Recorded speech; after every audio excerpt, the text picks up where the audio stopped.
Welcome back, all my fight fans, and no Chama. That was that was unfortunate to watch. I even though I picked Ankalaev to win, even though I was cheering for him the whole fight, it was pretty sad to watch Pereira lose his mystique last night, and that was not the same Pereira that we saw in 2024 when he looked like the most unbeatable, unstoppable fighter to ever grace the UFC octagon, knocking out three opponents in three title defenses, and then this year got kind of dominated by Ankalaev. And yeah, we're going to break down that fight in a second. As always, I'm going to go through every fight on the card. We'll start with the early prelims, and then talk about the main card. So if you want to skip ahead, there'll be timestamps below in the description. As always, if you guys like this video, don't forget to like, subscribe, share with your friends to help boost this channel, the algorithm. And yeah, let's get into it. So the card that played out last night was very different to the card that I predicted. I said it in my prediction video, guys, that there were going to be fights that weren't going to happen on the night of the fights, and things would probably get moved around, and boy did the card look different when the night of the fights arrived. Curtis Blades dropped out.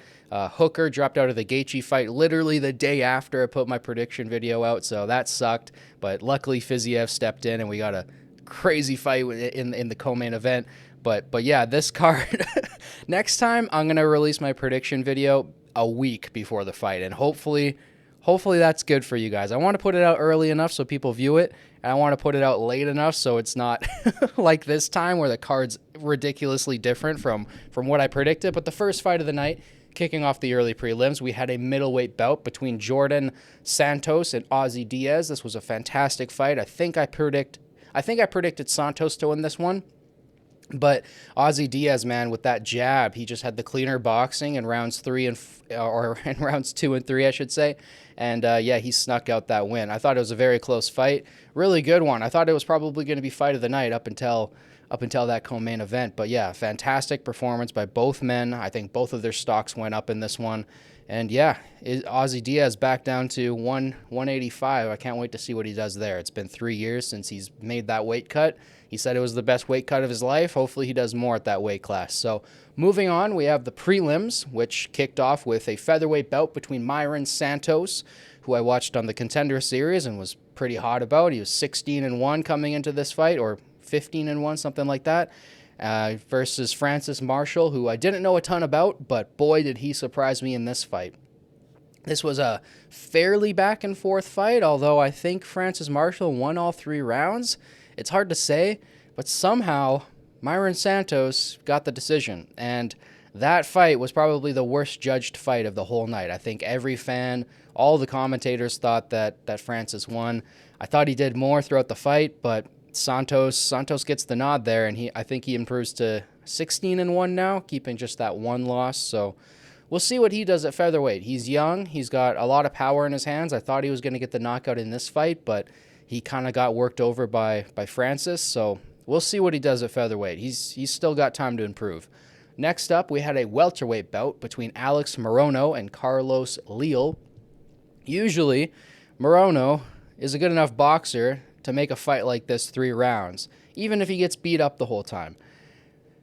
Leal, on the other hand, a minus 750 favorite, I had no idea that he was this much of a destroyer, and I'm going to be highlighting every single fight that I see him in the future, because man, he put it on Morono, boxing him up in a way that I've never seen Morono beat up before. I mean, he was going to the head, going to the body, ripping these body hooks that were just crushing Morono. Ended up getting basically a standing TKO towards the end. Morono just refused to go down. That guy's truly built different. He's like an ogre. He just keeps marching forward, and Leal just put it on him, and there was no choice there but for the ref to step in and call it off. So yeah, Carlos Leal coming into the fight bald. It's a cool look for him. He looks a lot meaner with the bald look. And yeah, I can't wait to see what he does at welterweight.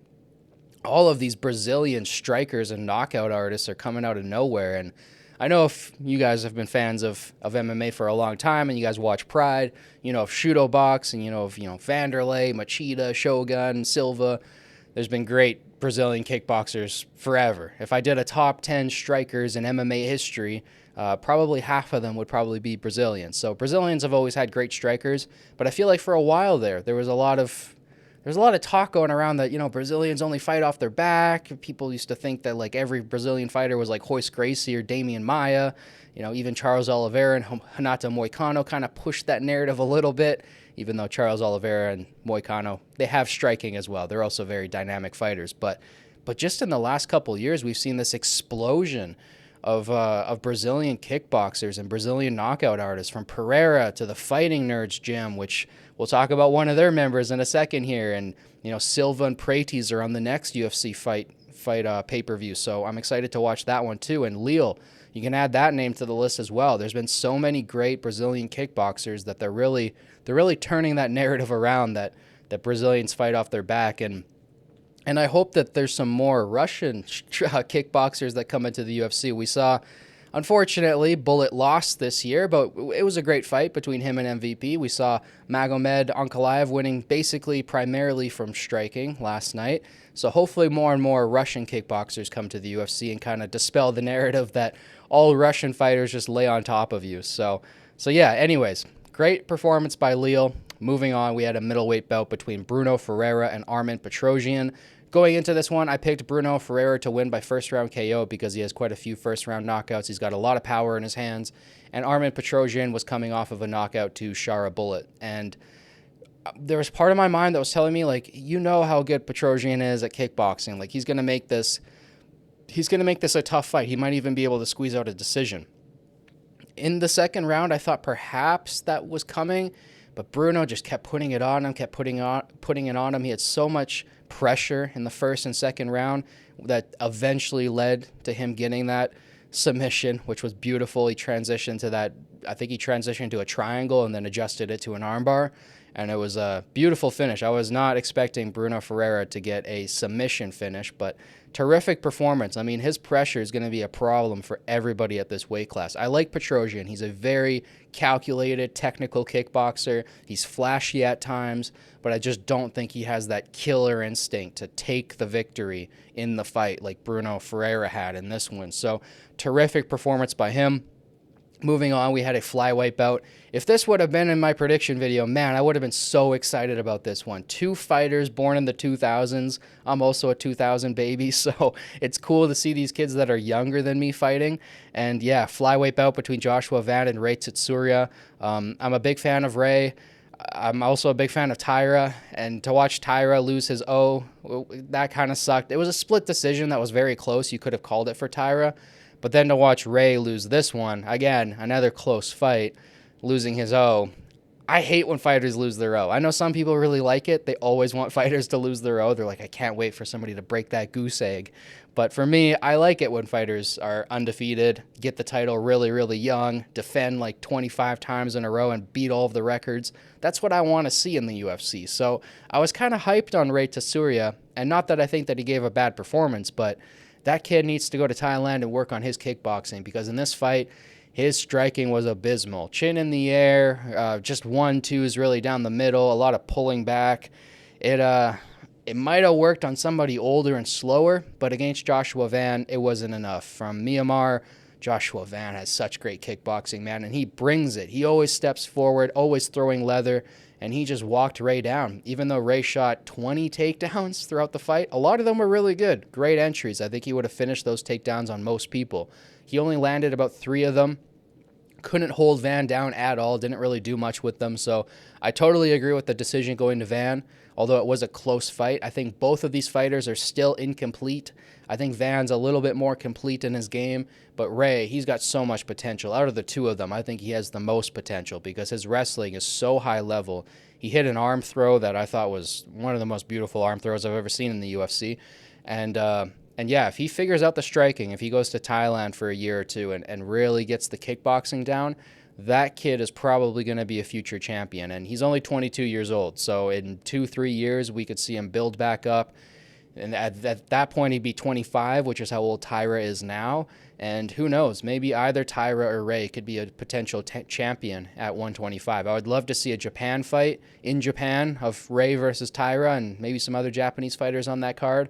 I feel like that's been long overdue. And yeah, I would love to see a Japanese champion. I'm a big fan of Japan and their culture and all that stuff. So yeah, I hope Rei bounces back. I hope he figures out the striking. And onwards and upwards for Van, man. That kid, he's already, in the top 15? He's probably going to move top 10, maybe top 11 or 12 after this fight.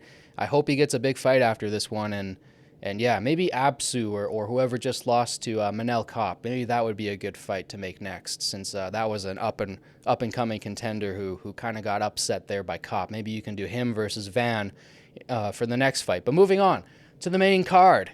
Here we go, boys. This was fun. Oh, a lightweight bout between Bobby Green and Mauricio Ruffy. Man, the Brazilian Conor McGregor. I said in my prediction video that he's probably the weakest out of the Fighting Nerds gym team members. I got to take that back, man. He might be the most talented one. I always thought that maybe Cow had the most potential because he's a big 185er and just the performances he's had so far. He's faced higher level competition. I usually put him in like the top 1 or 2. I think Prates is right up there too, even though he has 6 losses. He's been kickboxing since he was like 7. I don't know when that kid started kickboxing, but it must have been young because he has so many fights on his record already. And he's so scary to me. I think he's the scariest out of the Fighting Nerds team members. And then Silva, that kid's dynamic. He can go 145, 155, knock anybody out. He can beat up Drew Dober. Hopefully he knocks out Bryce Mitchell coming up. I can't wait for that one. But Ruffy, man. Ruffy, I was just going off of the Latop performance, which that guy was a lot bigger than him in that fight. It was a short notice fight, and he still did amazing in that one. So I was just kind of basing it off of recency bias and saying maybe Ruffy's the weakest out of the 4.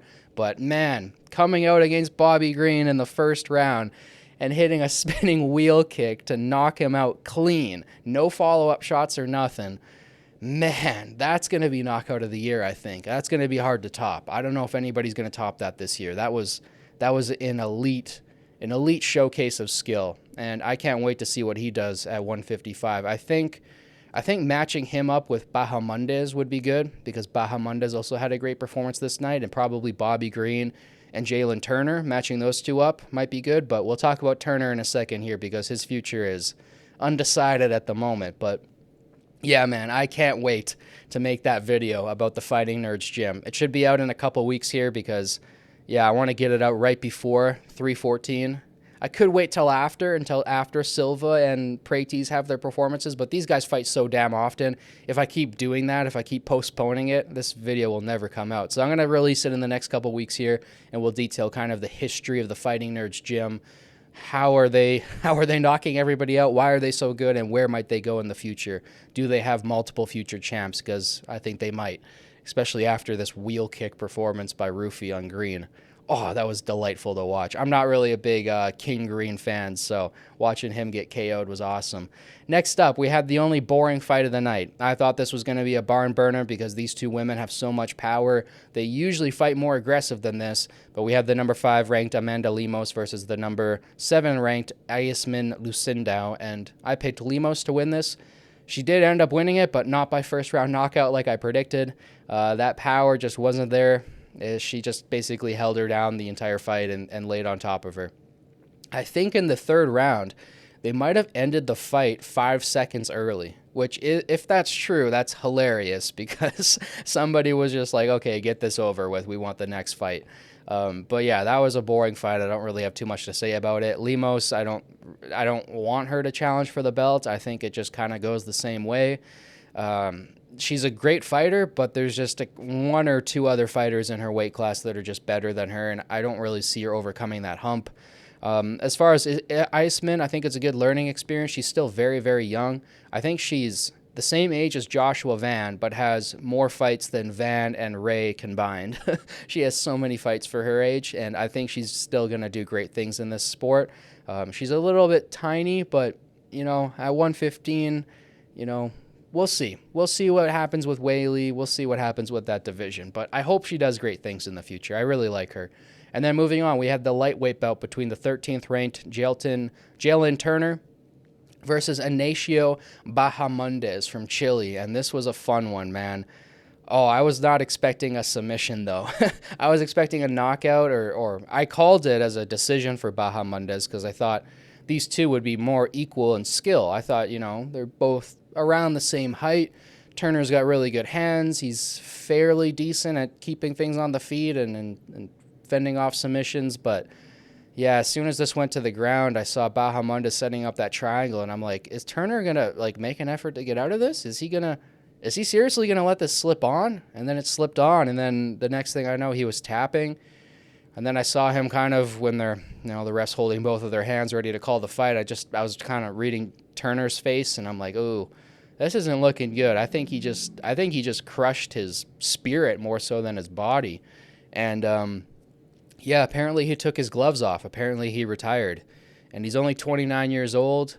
I know he's coming off of, I think, 2 finishes now. He's been finished twice in a row now, but man, he has some good wins in his career. Like, he's got a lot of potential. He's still very young. He's also in the most competitive weight class in MMA by far. So, I don't know, maybe move up a weight class. Like, I wouldn't quit. I don't know. I just still think that there's more from him. It's sad to see that. Like, when a guy's 35, 36 and he retires, I can understand. Even then, I'm like, come on, man, give us a couple more. But at 29, when you're that hot of a prospect, when you're still ranked, like, I don't know.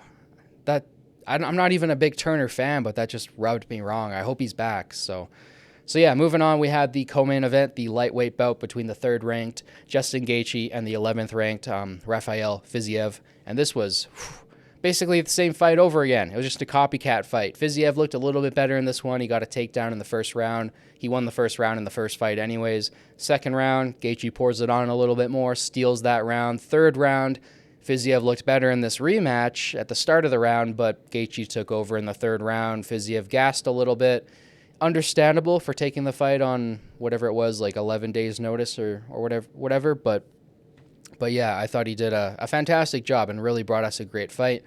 Fiziev's one of those guys that has beautiful striking. I love watching him strike. Him versus Ruffy would be a dream fight as well. And I'm a big fan of that guy. As for Justin, he gets a big win that he needed. He was kind of saying going into this fight, if I lose this, I don't think I'll ever fight for the belt again, and that's kind of my only goal right now. So this might have been a fight where if Justin lost, we might have seen 2 retirements in a row. But yeah, he got the win. Hopefully he gets a big fight after this. I don't know if it'll be a title fight per se, but hopefully it's a big fight and it gets him on track to fight for the belt one more time.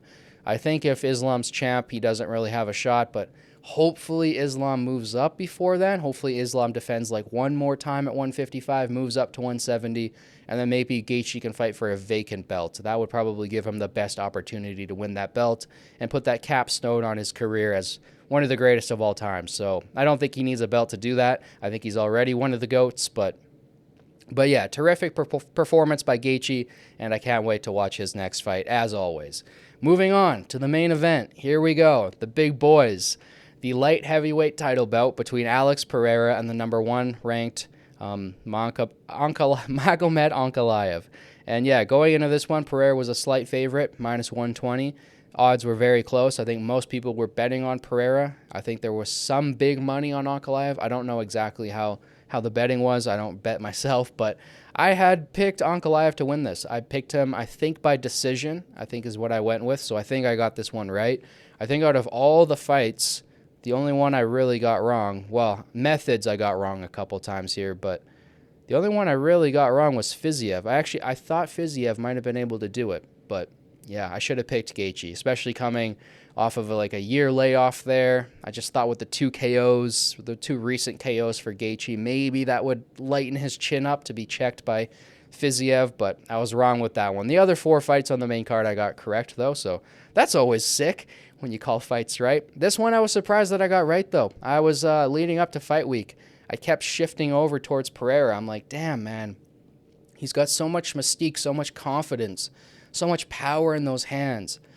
The way that he melted Roundtree, and I rewatched that performance like a couple days before this fight last night, and I was like, man, I don't know. I don't know about Ankalaev. I'm really high on him. I knew he was a great kickboxer. I called it in my prediction video, like, this guy can put combinations together. He can throw head kicks behind his combinations. Like, he's going to make it tough for Pereira, but I wasn't expecting that. I think in the first round, Ankalaev did sneak it out. I don't know what other people were calling the first round, but it was close. It was basically tit for tat, kind of feeling each other out. I thought that Ankalaev maybe landed a couple more punches, maybe a couple more leg kicks, but they were basically even. So the first round was kind of a throwaway round, but I would give it to Ankalaev. You could call it either way. The second round, obviously you have to give it to Ankalaev there, kind of almost dropping Pereira at the end, catching him with a clean shot. And from that round on, man, I was like, Ankalaev, you can do this. I think he fought a bad fight, actually.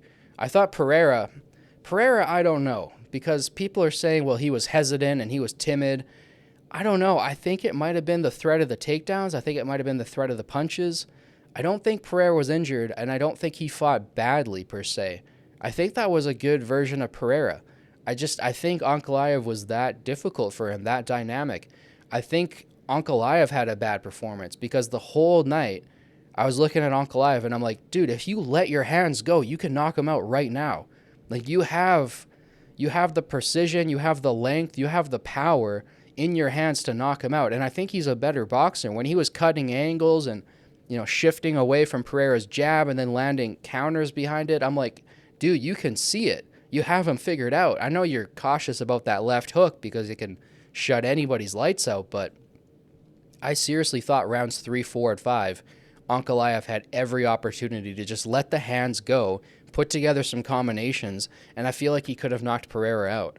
So it was unfortunate. I thought he did great with the kicks, though. I got to say, Ankalaev, throughout the entire fight, he went tit for tat with Pereira for the leg kicks. And people were saying going into this fight, Ankalaev's going to get his leg chewed up. He's not going to be able to walk by the second round. There's no way Ankalaev's going to get through if he was getting his long leg beat up by John. And, Blachowicz, man, he beats up everybody's legs. He's one of the best leg kickers in the division. So that didn't really shock me too much. And I knew that Ankalaev's a very smart fighter. He would learn from those mistakes. And in this fight, Pereira's leg kicks, yeah, they were affecting Ankalaev, but not nearly as much as Blachowicz's leg kicks were. And Ankalaev went right back to him. He was beating up Pereira's leg. Pereira's leg looked bad. In fact, he wobbled on it a couple times. Not like a noticeable wobble, but you could see a little bit of hesitation of putting some weight on that front leg because Ankalaev was chewing it up. The head kicks were there for both guys. I think Pereira landed a pretty decent one in round 5, which is why some people might have given Pereira round 5.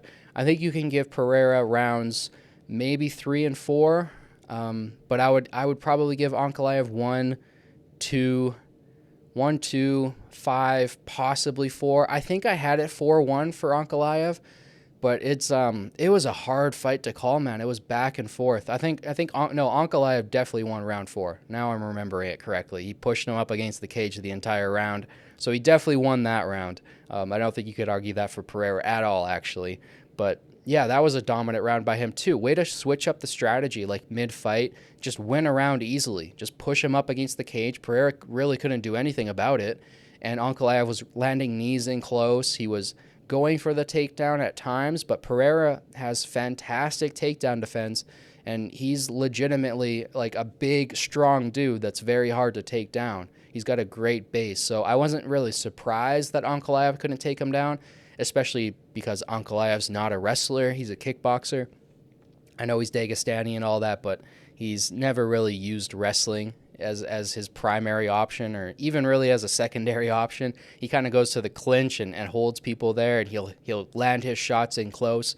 But taking people down and controlling them on the ground isn't really his thing. So it didn't really surprise me that he was, I think, 0 for 11 on the takedowns. But yeah, he dominated that round, took probably round 4. Round 3, I'm not too sure how you would call it. And then round 5, I thought he did enough in round 5 to win it. I thought Pereira had that head kick moment there for a second. It looked like maybe for a moment Ankalaev was stunned by it, but he had a great poker face. Honestly, he just took maybe 3-4 steps back, and then he was engaging again and didn't really look all too wobbled by it. And then he came back with his own shots and ended the round strong. So I think Ankalaev won. I think Ankalaev definitely took that fight. Like I said, I probably have it 4-1 for Ankalaev, but I was also cheering for him the whole fight. I tend to get a little bit biased, like everybody. I always say that if you want to watch a fight perfectly, like if you want to watch a fight as an analyst, you don't actually watch one fighter or the other, because if you watch a fight, you always latch on to whoever you want to win or whoever you bet on, whoever you picked, right? You always kind of focus on that fighter. Some people are better than others at like switching their focus back and forth between the fighters, but I'm guilty of it too. I usually tack on to the guy who I'm focused on, who I want to win, and I'm kind of, in my peripheral observing the other fighter. But if you really want to observe a fight as an analyst, what you do is you actually don't watch either fighter. You just focus on the space in between the fighters. And it's very awkward. It's difficult to do at times, and most people don't ever do this. But if you truly want to watch a fight without any bias, just watch the space in between the fighters and then kind of let your mind track what's coming from each side. That's how I'll watch a fight if I really want to be like objective about it. But again, most people, your eyes always lock on one fighter. And I was cheering for Ankalaev the whole night. I was screaming at my TV, "Let your hands go, brother. You can knock this guy out. Like, I know you have the combinations to do this." But he didn't let the hands go. Still got the win, though. So we'll see in the rematch what happens. I think if Ankalaev puts the boxing together, I think if he gets on the leg kicks earlier, if he maybe tries to mix in a takedown earlier in the fight, maybe if he puts like a high level of pressure to get him down in the first 2 rounds, he can steal one of those rounds instead of maybe dropping the first round to Pereira. Again, I don't know how you guys scored it, but I had the first round for Ankalaev. I think he can do a better performance than this. I think he can get the knockout or have a more dominant decision. As for Alex, for him to come back, I mean, he's just got to be hyper aggressive. He's got to be like in that 4th round against Khalil Rountree. He needs to come out like that in the first round. And I don't even know if that's doable for him, because he's getting older, man. He's 37 years old. Like, people usually start to slow down at about 36, 35. So the fact that he's been this dominant up until this age has been impressive. I was really skeptical of him doing this for another year and going to 38 with like 3 more title defenses and 3 more knockouts. I'm like, that would be ridiculous. But yeah, we'll see. We'll see what happens with Pereira. Age, Father Time's undefeated, man. It'll catch up to you. And even Pereira, even somebody as invincible as that, it could still catch up. And it's the same fear that I have with Jon Jones fighting Tom Aspinall, right? Jon Jones is like 38 years old now, and I've been watching him since he was 22, 23, and Father Time's catching up. I don't know if he can pull out another win. It might be that time where he gets that first L, and that would suck as a Jones fan. But yeah, I think that's how the rematch plays out. I can't wait for it. Hopefully it's sometime in the summer here, maybe International Fight Week. Who knows? Kind of just depends on both guys if they had any injuries in the fight. But I thought it was a fantastic fight. I know it was a little bit boring for some people. Some people don't like Ankalaev's style. I think he's a very smart fighter. I'm happy for him to be champion. I know he probably won't be as active as Pereira, but I'm still expecting 1 to 2 fights or 1 to 2 title defenses out of him each year. So he's very young. He's only 32 years old, which isn't really that young comparing to Jon Jones, who won this belt at 23, which still has to blow your mind because he went on a tremendous run from 2011 to 2015, defending against legends who had just had the belt 3 years before. Rampage, Shogun, Machida, all those guys had the belt just 2 or 3 years before Jon Jones. Wiped all of them out, beat Glover, beat Alex Gustafsson, beat Daniel Cormier when he was in his prime. Like, Jon Jones's run when he was 23 to like 27 was something special. I think that's probably my favorite light heavyweight run. Then it's probably Pereira, then Chuck. I think those 3. Chuck had a year where he defended, I think, 3 times in a year as well. And yeah, those are probably my 3 favorite light heavyweights. But I can't wait to see what Ankalaev does. I hope he has a tremendous career, and I hope he defends the belt many times. And yeah, that's everything that I have for today. If you guys want to share your thoughts on how the fights went down in the comments, play matchmaker. Do you guys want to see the immediate rematch, or do you want Pereira to fight somebody else, maybe a super fight with somebody? I don't know. What do you guys want to see from Gaethje next? Is it a title shot right away, or does he need to fight Armen or somebody like that? Let me know down below in the comments. I love hearing from you guys. Don't forget to like, subscribe, share with your friends to help boost this channel and the algorithm. Thank you guys so much for watching. As always, I'll catch you guys in the next one. Peace.